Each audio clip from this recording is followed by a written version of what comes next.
After 11 years, Naruto, One Piece, and Bleach will once again air side by side in September 2023. Why aren't more people talking about this? September 2023 is gonna be a legendary month for the fan bases of the big three. And in this video, we're going to talk about exactly what you should be looking for, not just as a fan of the big three, but as an anime fan in general.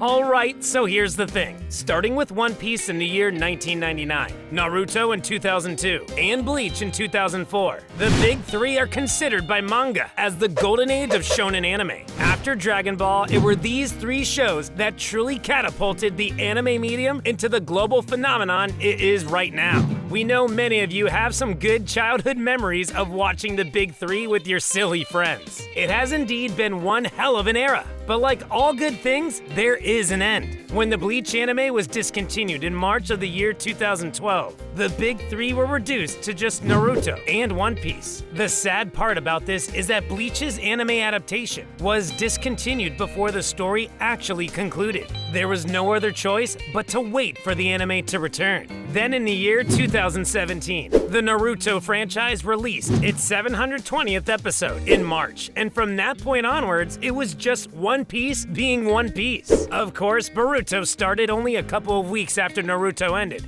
but it's just not the same. Speaking of their respective manga, Naruto was the first to leave the chat. The Naruto manga ended in 2014, and the Bleach manga ended in 2016. As for One Piece, well, it's still going strong, even after 2.5 decades. One Piece is easily one of the most ambitious stories of this century, not just in the anime medium, but fiction in general. While that is a topic for another video, let's talk about the reunion of the big three after all these years. Naruto is the only anime adaptation of the big three that is officially concluded, so we'll be talking about it first. From September, 4 new episodes will be released over the course of the month to celebrate Naruto's 20th anniversary. Obviously, since this is going to be an homage tribute sort of thing, there won't be anything crazy, just 4 episodes worth of newly animated iconic scenes. It's also been revealed that Flow, the Japanese band that did about 5 theme songs or so for the Naruto franchise in the past, will be doing the opening and the ending theme songs for these 4 episodes. Wait,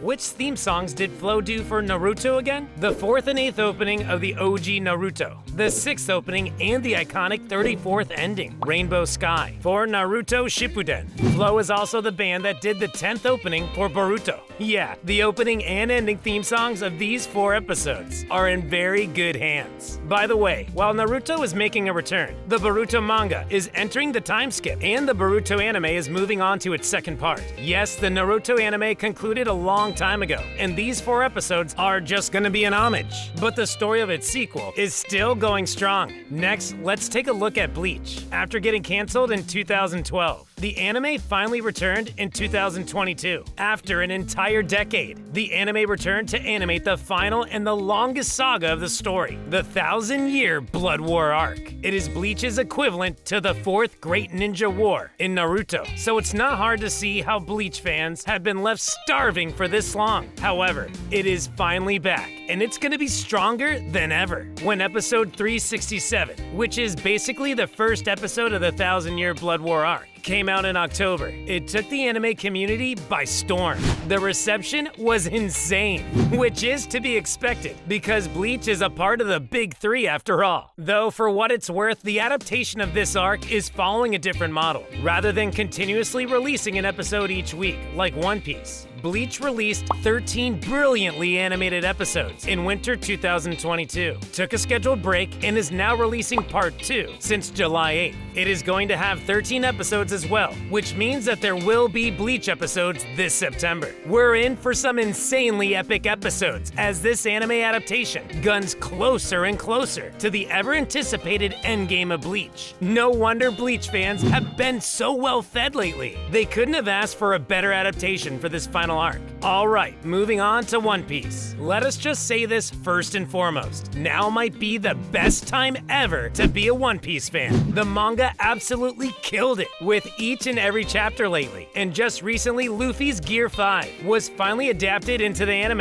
and it was a record-shattering day. Fans crashed Crunchyroll servers. The internet literally broke. This is the level of anticipation we're talking about. And since Luffy's fight with Kaido hasn't ended yet, we're in for plenty of episodes featuring Luffy's Gear 5 in the next few weeks. We're not sure whether any of the upcoming episodes of the Wano arc are going to reach the same levels of hype as the Gear 5th episode, but we're still confident the episodes that are going to come out in August and September are going to be top tier. All in all, it's surreal to think about Naruto, One Piece, and Bleach all airing at the same time after 11 whole years. Who would have thought that the big three would air together ever again?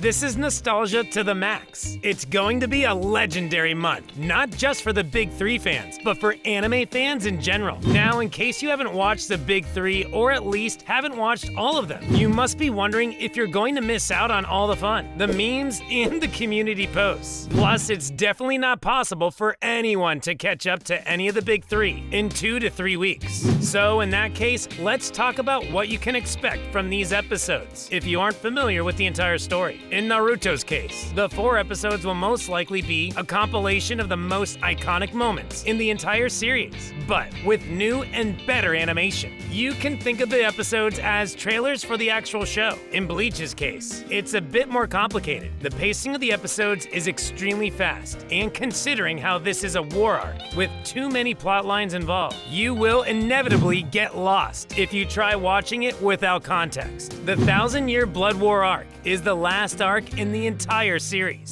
so naturally, there will be plenty of spoilers as well. Lucky for you, there are a few generally good 2 to 4 hours long recap videos of Bleach on YouTube. You can check them out and then start watching the 1,000-Year Blood War arc from the beginning. Note that this is just a recipe for those who don't want to miss out on Bleach's hype.